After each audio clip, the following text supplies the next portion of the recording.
semuanya, balik lagi di podcast Tiga Rasi. Bentar deh, kalian ngerasa gak sih waktu itu jalan cepet banget? Maksud aku, ini beneran kita udah di episode terakhir untuk season ini. Bener sih Mel, kayak beneran sedih banget kan. Ini udah episode ketiga atau episode terakhir podcast kita alias episode penutupan kali ini. Lah beneran, ini penutupan dan terakhir video kita. Tapi jujur ya, dari episode pertama kita ngebongkar tentang karakter dasar mahasiswa lewat zodiak. Terus episode 2 kita ngebahas tentang love language yang bikin DM kita tuh penuh curhatan loh. Ih, parah banget ya, Mel. DM yang masuk itu banyak banget, guys. Ada yang curhat, gebetannya. Benar.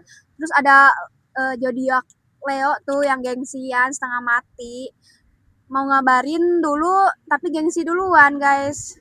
Bener banget sih, makanya nih ya di episode penutup ini, kali ini kita mau ngobrolin topik tentang yang gak kalah seru dan juga relate, apalagi di kalangan mahasiswa kayak kita, yang bakalan kita bahas sama kehidupan di kampus kita ini. Nah, kira-kira nih ya, kita bahas apa aja, jangan lupa ditonton. Nah, pas banget nih topik hari ini, aku mau duluan deh nanya ke Meli. Mel, menurut pengamatan kamu selama kuliah, zodiak mana yang kalau lagi stres tugas, bukannya ngerjain, malah kelakuannya paling di luar nalar? Kalau menurut aku jelas zodiak api gak sih? Kayak Aries, Leo, dan Taurus. Mereka tuh unik banget tahu. Makin dekat deadline tugas atau ujian, bukannya panik ngetik tugas atau ngerjain tugas, mereka malah sibuk bikin agenda nongkrong. Bener gak sih, Dek? Bener banget sih, karena aku juga punya teman, dia zodiaknya Aries kan. Terus waktu pas H-1 pengumpulan tugas tuh dia tuh malah bukannya ngumpulin tugas, tapi dia tuh malah ngepost story lagi makan ramen. Dan pas aku reply nih ya, pas aku reply kayak bukannya ngumpulin tugas, kalian tahu nggak jawaban dia apa? Apa tuh, nyari inspirasi kuah ramen? Nah, tepat banget, Raf. Dia jawab, gue butuh ketenangan pikiran dulu deh, katanya.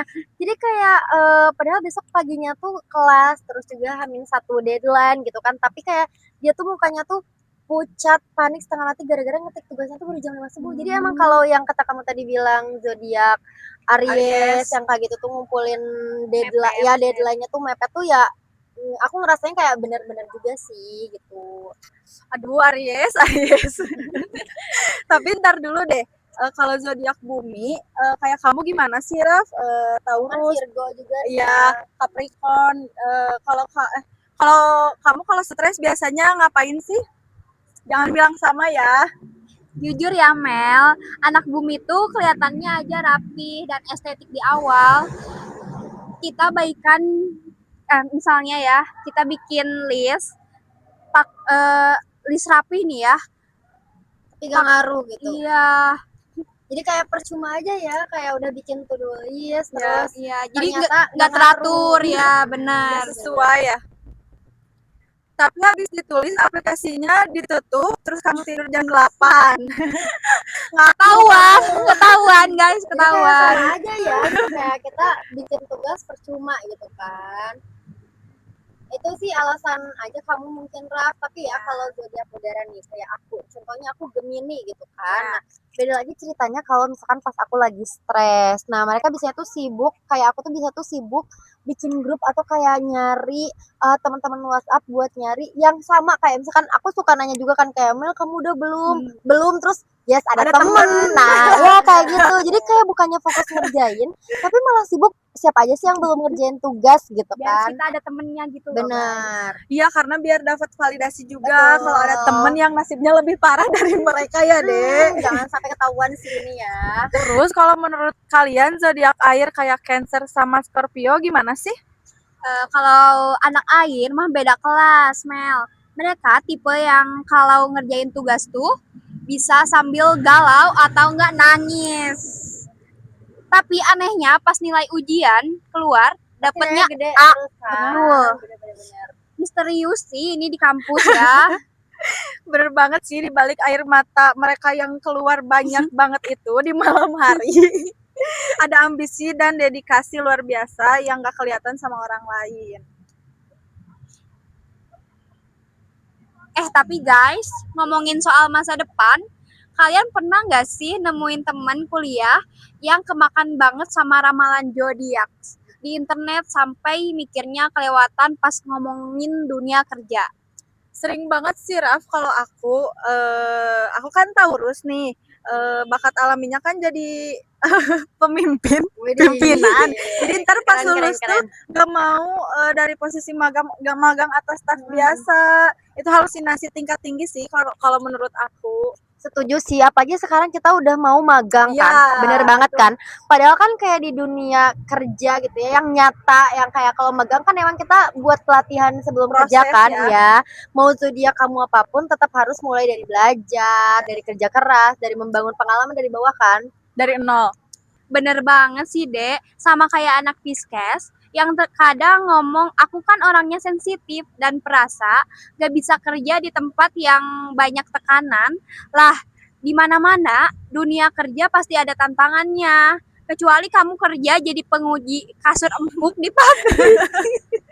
Tapi emang bener sih kata Rafa, padahal kalau kita bisa lihat dari sudut pandang yang lebih tepat, karakter zodiak tuh bisa dimanfaatkan buat mengenal potensi positif diri kita pas nanti cari kerja loh. Oh, oke oke, aku paham sih Mel ya.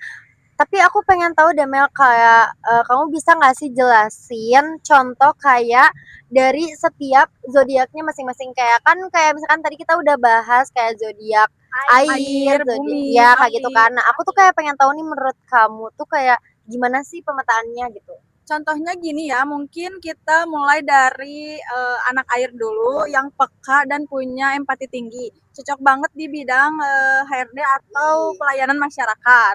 Lalu untuk anak bumi, yaitu yang teliti dan terstruktur, juara banget nih kalau mereka ada di bidang akuntansi, manajemen, atau analisis data.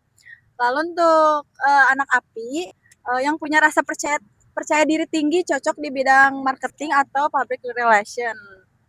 Terus kalau anak udara kayak Gemini, Libra, atau Aquarius, cocoknya di mana tuh, Mel? Anak udara yang fleksibel dan jago komunikasi, pas banget berkarya di industri kreatif, media digital, atau hubungan publik. Jujur itu aku banget.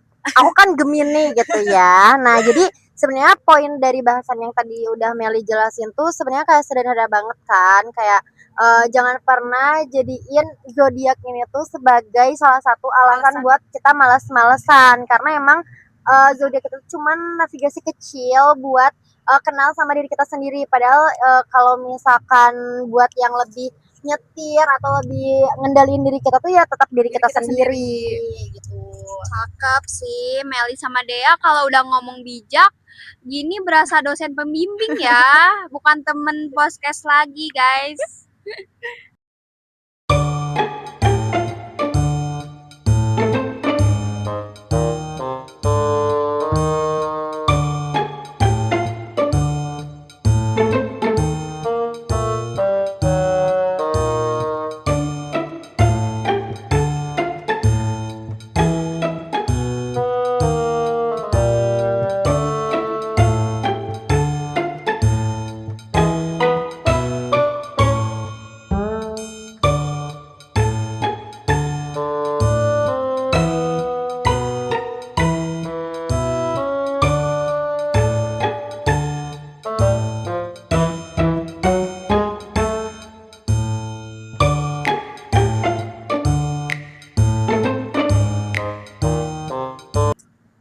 Wah, seru banget sih pembahasan zodiak kali ini ya. Kayak kita udah ngebahas kayak karir-karir. Mungkin kayak sebagian besar kayak dari kita ini kan mahasiswa, apalagi kayak kita mau magang juga. Jadi kayak kelihatan nih sifat-sifat kecil dari zodiak kita masing-masing kan. Terus kayak gak kerasa juga nih ya, ternyata dari tadi kita ngobrol udah sampai pembahasan akhir ya nih Mel. Betul, betul. Berasa cepat banget ya, padahal rasanya baru kemarin nih kita di episode 1. Kita ketawa-ketawa, ngetawain sifat masing-masing dari kita. Lalu terus episode 2 kita ngebahas percintaan kampus. Tahu-tahu sekarang udah di episode penutup aja. Iya nih, jujur aku terharu banget sama respon dari teman-teman, pendengar semua. Sebelum kita beneran pamit, aku mau nanya dong ke kalian berdua, Apa sih take away atau pesan paling penting yang pengen kalian sampaikan? Kalau dari aku dulu ya, mungkin mau zodiak apapun, mau Gemini yang sering dicap two face atau Scorpio yang dibilang misterius, kalian semua tuh unik dengan kelebihan masing-masing. Kampus ini tempat kita bertumbuh, jadi jangan pernah biarin lamaran.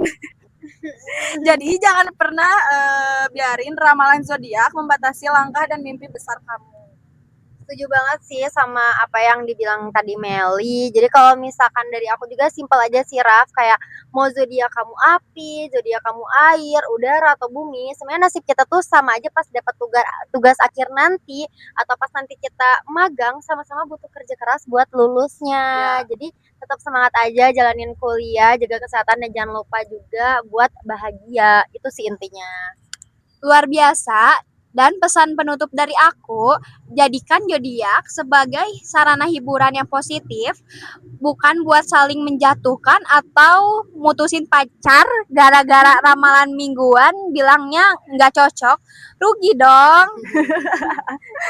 Wah, berakhirlah sudah ya kebersamaan kita di 3 episode 3 Rasi season ini. Makasih banyak ya buat Dea yang udah jadi host utama yang selalu heboh dan menghidupkan suasana.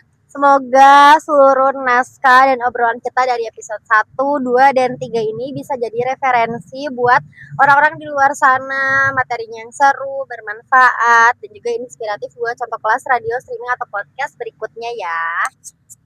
Pastinya buat teman-teman pendengar terus dukung karya-karya positif anak muda dan generasi kreatif kita. Oke deh, saatnya kita pamit undur diri. Aku Dea, Aku Meli, Dan aku Rafa. kami dari 3 Rasi pamit undur diri. See you on top. Bye-bye.